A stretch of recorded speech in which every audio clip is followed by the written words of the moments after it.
Ladies, I'm here tonight on the show.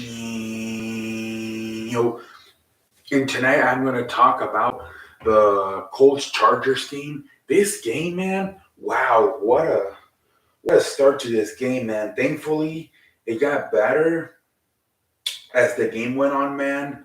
But I believe what I think at one point there was like back-to-back interceptions thrown in this game in the first quarter. I think by two by Nick Foles and one by Justin Herbert.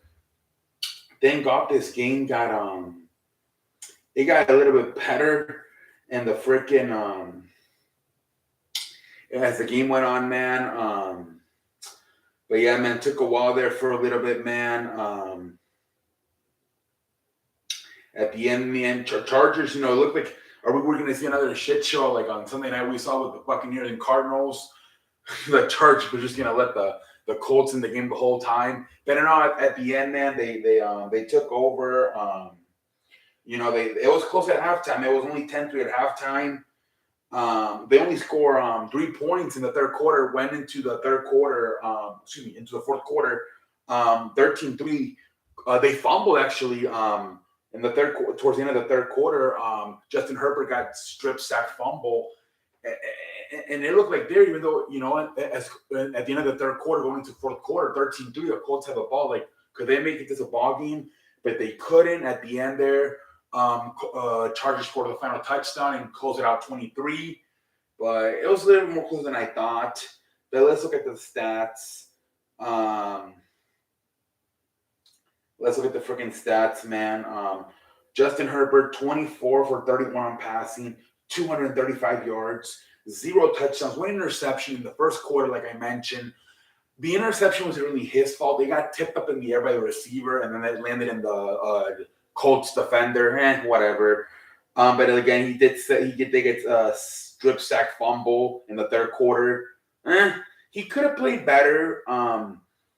But if you look at it, he didn't play that bad. He completed 24 31 throws, 235 yards. He didn't play that bad. I'm not sure if I'm ready to put him in the category of a top 3, top 5 quarterback, but he's definitely up there, man. Him and Trevor Lawrence are probably the two guys that they might have next on them, right? They might have, they're like the next big thing, those two guys. So we'll see, man. But they enter the playoff, man, for the first time in 4 or 5 years. The Chargers are back in the playoffs.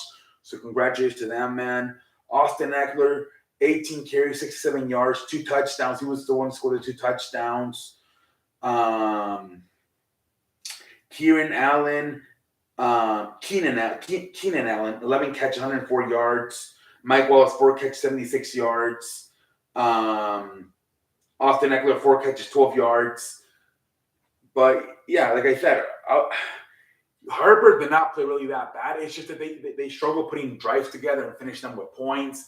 Like I said, only 2 touchdowns. It was a close game. It was only 10-3 at halftime. It was only 13-3 going into the fourth quarter. But they did it, man. They did it. Nick Foles, man, got sacked like freaking 7 times. Had 3 interceptions. Completed 17 out of 29 throws, 143 yards. I don't know how the hell this guy won a Super Bowl 5 years ago, man. What you seen with him with the freaking Bears, the Colts, and the Jaguars, just like how the hell this guy won a Super Bowl. You might have to give a lot of kudos to Doug Peterson, man, for what he did with him in that 2017, 2018 season. Because, oh my Lord, man, couldn't even get 200 yards tonight. Couldn't even get 150 yards. 3 interceptions. A lot of passes, it seems like all the passes the Colts players have to churn and get it. Like, you don't see nothing above their shoulders, over their shoulders. And that makes it more dangerous for obviously the defenders to get in front of the ball and jump the route and intercept it, right? Zach Moss, 65 yards, led the team in rushing. Michael Pittman, 4 catches, 39 yards. He was that. I don't know what you do. At this point, you might just let Sam Arlington play. I think Matt Ryan's career, his best years are behind him. Same thing with Nick Foles. At least give Sam Arlington, the young kid. he's the one that has, the youngest one that still has something to prove. I think as far as Nick Foles and Matt Ryan go, their careers are like, they played it. Matt Ryan, MVP, won a bunch of games, made a few playoffs, made it to a Super Bowl. Nick Foles had that magical season and with the Eagles, won the Super Bowl, won the MVP. They're past their prime. Sam Erlington, I don't think he's that good. But you might as well. I mean, if I don't know what they do, man. I don't know what the Colts do. They have the fifth pick in the draft. They could be in the mix for maybe assuming the Texans take Bryce Young. They could get either Will Levis or maybe C.J. Stroud. They desperately need a quarterback. They gotta stop signing veteran quarterbacks like freaking Carson Wentz, Phillip Rivers, Matt Ryan, Nick Foles. They got to get their own quarterback, draft them, and develop. I think a guy like Will Levis could be what the medicine order for the Colts, man. But we'll see, man.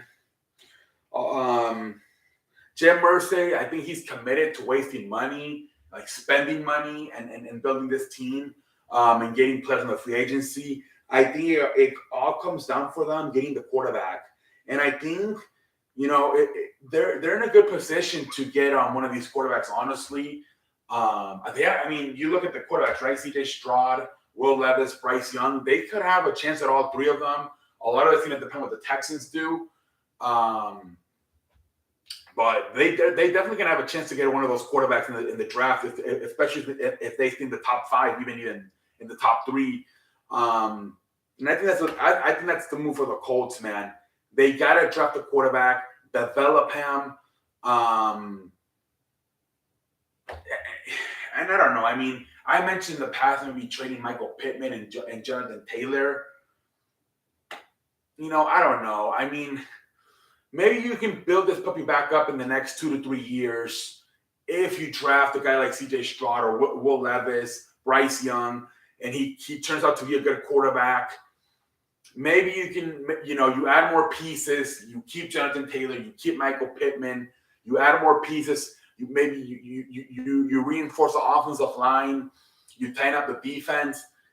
Maybe you can build this thing back up pretty quick. Again, like look at the Eagles from the 2017 when they won the Super Bowl. Then they teared it completely down. They built it back up this year. We can do something similar with the Colts. But I think it all comes down to drafting the right quarterback, whether it's Bryce Young, C.J. Stroud, or Will Levis.